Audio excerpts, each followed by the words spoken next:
Hello, everybody. This is Card Guy Chris Ellis, with Collectible Chris. and we're here to talk about. The divisional round results, as well as talking about star players from the weekend, the conference championships that's going to happen this Sunday, including the new inductees into the National Baseball Hall of Fame. To kick us off, Dad was 3-1. I was 2-2. Chiefs beat the Texans 23-14. The Commanders beat the Lions 45-31 with a stellar performance by Jaden Daniels. The Eagles beat the Rams 28-22 behind the back of Saquon Barkley. And the Bills beat the Ravens 27-25 with costly mistakes to the Ravens. So, great rookie performance by Jaden Daniels in the playoffs. Almost 300 yards passing, but 330 yards total. 2 TDs. Not a lot of turnovers by the Commanders, a lot of turnovers by the Lions, though. Gibbs was running the ball pretty well, but Jaden just being the heck of a performer that he is. Ravens being upset with the turnover bug of Mark Andrews, unfortunately, but the Bills being the Bills and respect. I did do that big donation for Mark Andrews and his cause, so great show of sportsmanship, and just the Bills and Josh Allen, they know what they got to get into. Chiefs, did you watch the game? Yeah. Yeah, enough said. So, conference championship, no one believed this would happen, but division game, Commanders versus Eagles in the NFC championship game. Who you got, Dad? I'm going to pull with the Eagles on this one because of Saquon. I think the running game could be the difference in the two. I think the quarterbacks pretty much cancel themselves out. Basically, it's going to be on the offensive line and the defensive line to stop the running games. I just think the Eagles have the better running game. So, I do agree with you. The Commanders, to me, have a better defensive run team compared to the Eagles. Eagles have a better secondary. But it does happen to go over the ball. Both teams are 1-1 against each other. I'm riding on the bandwagon. I'm gonna go with the Commanders. okay, that's a good pick. The AFC Championship game held at Arrowhead with the Bills going up against the Chiefs. Well, it depends on who the Bills are going to be playing. Are they going to be playing the Chiefs, or are they going to be playing the Chiefs and the Refs, or the refs, or the NFL, the Chiefs, and the refs in this game? It's a pretty hard climb to climb. Taking on, I would love to see Allen do it. Yes. Actually, I think I'm going to go with the upset in this game. I'm going with the Bills. I think they've had more tests in their because they haven't had calls like the Chiefs have had. So I'm going for the Bills. I want to say Bills, but unfortunately, what did I do at the beginning, right before the beginning of the season? I said the Chiefs will win the Super Bowl. So I'm supposed to pick the Chiefs right here. And I don't want to. But my prediction still stands, even if I pick against them. So, Josh Allen and the Buffalo Bills, please say screw it with the NFL and the refs, and please overcome and beat the Chiefs in Arrowhead, please. So we're both hoping for a Bills Commanders Super Bowl, which I'll be okay with. No, Bills, Eagles, Bills, Commanders. It don't matter. Yeah. All right. Oh, yeah, you're going with Eagles. Bills, Eagles will be a good one, though. All right, so we got the new inductees into the Baseball Hall of Fame that were announced on Monday. Tuesday. Along with Dave Parker and Rick Allen, voted in by the committee. Mr. Ichiro Suzuki, CC Sabathia, and Billy Wagner have been inducted into the Hall of Fame. Will be. will be inducted into the Hall of Fame. All three, I believe, deserve it highly. Ichiro, 3,089 total hits.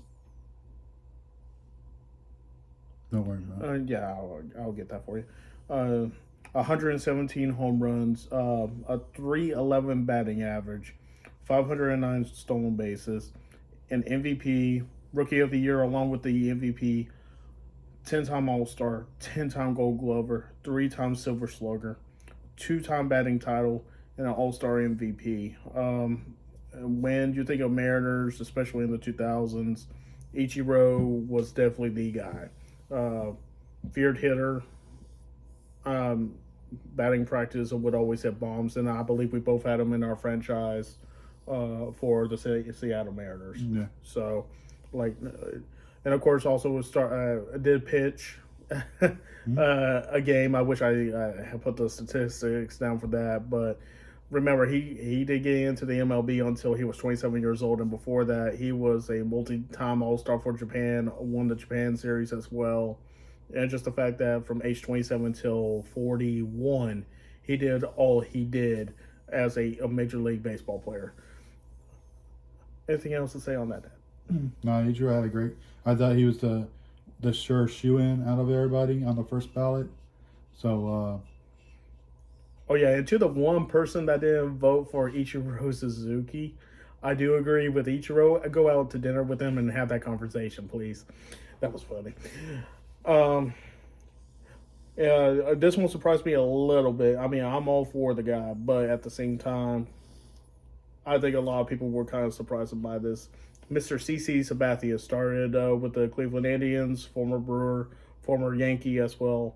251 career wins, 161 career losses, a 3.74 ERA, 3,093 strikeouts, a Cy Young winner, a 6-time All-Star, 2009 World Series with the Yankees, a ALCS MVP, and as a hitter, he actually had above a 211 batting average with 4 home runs. Well, when he did interleague play.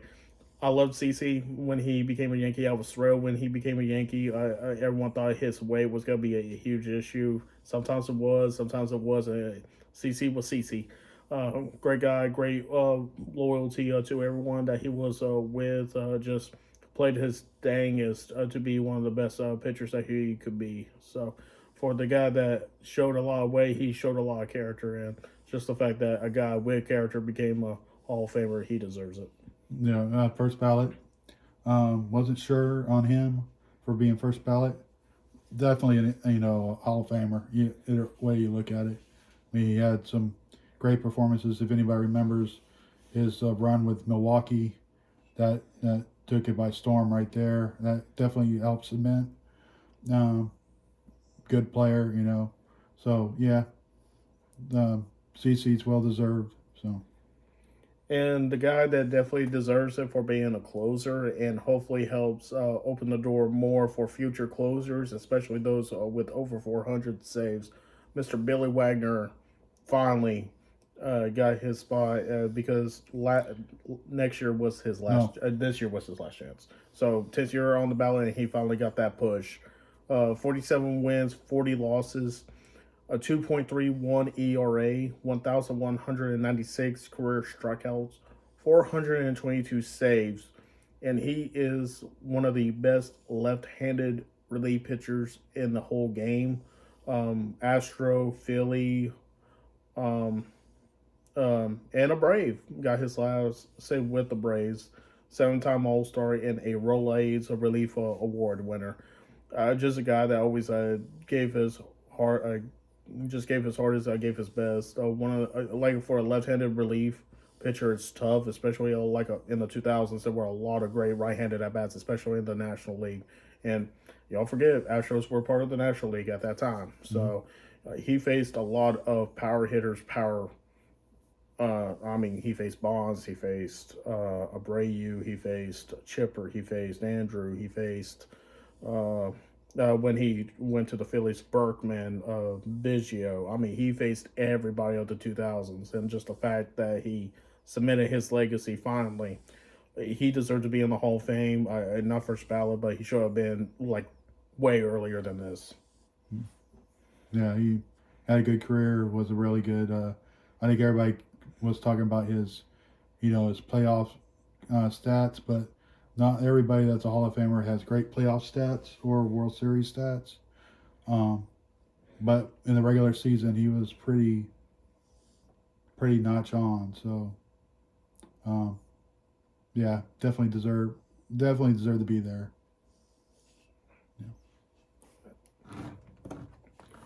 Again, congratulations to all 5 members of the that are going to be soon inducted into the Baseball Hall of Fame. Yep. So hopefully next year Andrew Jones will finally get in, but he has 2 more years. So. Well, I think Andrew and Carlos Baerga definitely. Oh, Beltran. Yeah. Not Baerga. I'm sorry. Beltran will definitely make it due to that.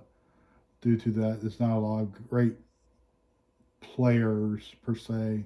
Oh, that's about to become first ballot guys. Yeah. A lot of them, I think, will drop off the list. Actually. Yeah, that is true. I forgot about that. But, yeah, it's a little surprised Brian McCann dropped off the list, only getting 1.2% of the vote as a catcher. A lot of his numbers were good. I think he'll get picked up from the Veterans Committee down the road. Oh yeah, 100%.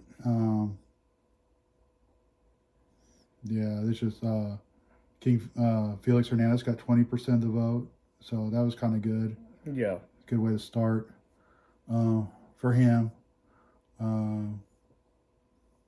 Oh yeah, and congratulations to Ichiro. That is actually gonna get his number retired by the Seattle Mariners. Yep.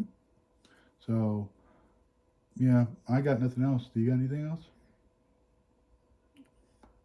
Oh, congratulations to the college football champions, the Ohio State Buckeyes.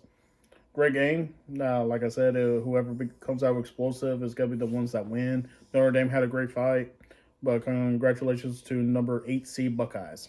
Yep. And I don't think the college playoff was all that bad. I loved it. I didn't think it was bad. Some people complain about it because. It's because of the teams that they thought that should be in it, but ultimately they never deserved it. Like, everyone made a case for Bama. Everyone made a case for Bama, and they lost to Michigan twice in the same year, start of the year, end of the year. So, and like the 4 teams that had the bye lost. And they got all that time to prep. So they either prep and do well or they slack off. So, not saying that coaches did that or players did that. I'm not saying that. But teams need to be prepared mentally. All right, this is how much I got to work in order to do well in this game, in this situation. I mean, Georgia losing was unexpected, and that was to Notre Dame. Texas. That surprised me. But they weren't it was Georgia, Oregon, Boise, not Iowa State. But all 4 teams lost in the bye. So I'm happy, and it actually gives other teams from different conferences a chance to shine. Yep. So, I mean, who knows? If Miami actually got in it, even though they lost terribly. But every team out of every division has a chance to actually become the champion. So I think that's why I love it a little bit more, because we never thought Ohio State was going to come back after all that.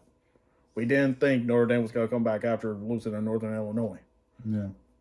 Bama losing 4 times in the year. Yep. Boise State. I don't think you can. You definitely got to be in your conference championship. You don't necessarily have to win it, but you also don't need. I think if you got 3 losses, it's going to be hard for you. Yeah. To get into the playoff. Only way you can get into the playoff with 3 losses is if there is no undefeated teams. Yeah. And I was right. There would be no undefeated teams. Yeah. Like if Oregon actually lost, Bama would have been in. I'm sorry, Bama would have been in over SMU. I hate saying that, Yeah. but it's the truth.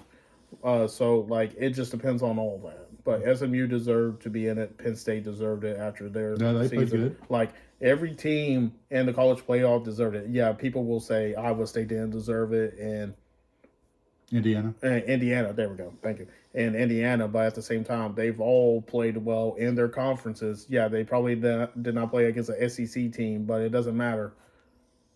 All players have to be great at something, and all teams have to be great at something in order to gain a spot. Bama didn't deserve it. Every other team, to me, did deserve it in their respective conference. Yeah, you're not going to get in with 3 losses and then get the 4th one In a bowl game, and like SEC didn't do well at all in the bowl games either, which is surprising. At least the last SEC team left standing was Texas. yeah. So at least Texas can say that. At least Texas can say they were the last team standing in the SEC. Yep. So, but be mindful of everything, and it's the start of the new year, so a whole bunch of card shows are happening. A lot of people are getting into card shows and everything. Me and my wife are gonna be doing one in D'Iberville, Mississippi, on February 8th. At the D'Iberville Community Center. She's selling her Pokemon. If y'all want to come out support, please do. With the New Orleans show, April 4th through the 6th, happening at the Turf. You can actually find that on Facebook. And there's actually a Mobile show happening in May. So there's always shows going on. If y'all are part of the Southern States community, feel free to look it up. And you can always Google card shows near me. And there is a website that gives you all the card shows at the times, as well as if you want to be a vendor, the amounts for you get your spot for. Yep. All right. Well, I got nothing else. I'm good. All right. This is Card Guy Chris Ellis. With Collectible Chris. And we'll see you next week.